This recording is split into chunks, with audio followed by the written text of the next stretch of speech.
میری زندگی کی کتاب کا ایک ورق، نشہ پلا کے گرانا تو سب کو آتا ہے، مزہ تو تب ہے کہ گرتوں کو تام ملے ساقی۔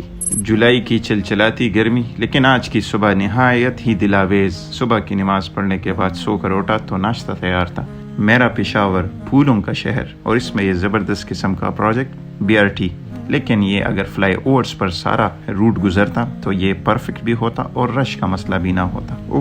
یہ پارکنگ کا مسئلہ، قوم کے مسیحاؤں کے لیے اپنے ہی اسپتال میں پارکنگ نہیں تو مریضوں ان کے تیماردار کیا کریں گے؟ بڑی مشکل سے مجھے ایک کونے میں جگہ ملی، اور جب میں اس ایمرجنسی سے ہو گزر رہا تھا جو کہ سالوں سے بن رہی ہے، تو مجھے یہ سوچ کافی ستا رہی تھی کہ کب تک ہماری قوم جگہ، آلات، مشینوں اور اس کے ساتھ ساتھ سٹاف اور ڈاکٹروں کی کمی کا شکار ہوتی رہے گی، کب تک اپنی جانوں کو گنواتے رہے گی۔ صحیح بات یہ ہے کہ جس کو اپنی زندگی سے شکوہ ہے وہ ہسپتالوں میں مریضوں کو ہی دیکھ لیں۔ آج میری ڈیوٹی تھی نہیں تو میرے ذمہ صرف 3 مریض تھے۔ پراپر ہسٹری، فزیکل ایگزامینیشن اور اپنی رپورٹ ڈالنے کے بعد میں مریضوں کی investigation, test, X ray, CT scan دیکھنے لگ گیا۔ ساری چیزیں فائنل کی اور راؤنڈ میں کنسلٹنٹ کے ساتھ شامل ہو گیا۔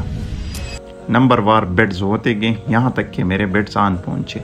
ایک وائرل ہیپاٹائٹس تھا، دوسرا obstructive جانڈس کا کیس اور تیسرا میننجوانسیفلائٹس کا مریض تھا۔ راؤنڈ کے بعد اپنے مریض کے آج والے پلان کو فالو کیا کہ آج مریض کو یہ ٹیسٹ، یہ دوائیاں، یہ چیزیں ہونی ہیں۔ اس کے بعد میں نے ڈیمانسٹریشن روم کا رخ کیا جہاں ہم نے ایک ایکیڈیمک پریزنٹیشن پلان کروائی تھی، جس کے بعد نئے آنے والے ہاؤس آفیسرز اور TMOs کو میں نے اورینٹیشن کروائی اور ان کو خوش آمدید کہا، اور یہ ایک بڑی زبردست قسم کی روایت ہے جو کہ ہمارے وارڈ میں چل پڑی ہے۔ یہ مجھے ایک مریض کے تیماردار نے تحفے میں دے دیا تھا، لیکن چونکہ کاربوہائیڈریٹ ڈائٹ سے میں تھوڑا سا پرہیز کرنے لگا ہوں تو میں نے جونیئر کو دے دیا۔ پاکستانی ہسپتالوں میں ویسے بھی سرکار و انتظامیہ کو فرق ہی نہیں پڑتا کہ ڈاکٹر بھوکا ہے، تکا ہے، تو اس لیے ڈاکٹرز نے اپنا خیال خود ہی رکھنا ہوتا ہے۔ آج میرا دوست ڈاکٹر وقاص فضل، جن کو آپ مڈ نائٹ کے نام سے جانتے ہوں گے، وہ UK جا رہا تھا تو وارڈ میں ہم سے الوداعی ملاقات کے لیے آیا تھا۔ Best of wishes doctor Waqas Fazal.